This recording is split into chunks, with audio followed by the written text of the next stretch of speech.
શ્રી નકળંગ ગૌશાળા પાસોડા, તાલુકો જસદણ, જિલ્લો રાજકોટ, તારીખ 13/5/2026 ને બુધવાર.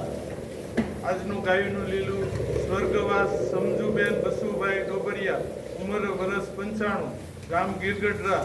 તેઓ 12/5/2026 ને મંગળવારે દેવલોકવાસી થયેલ છે.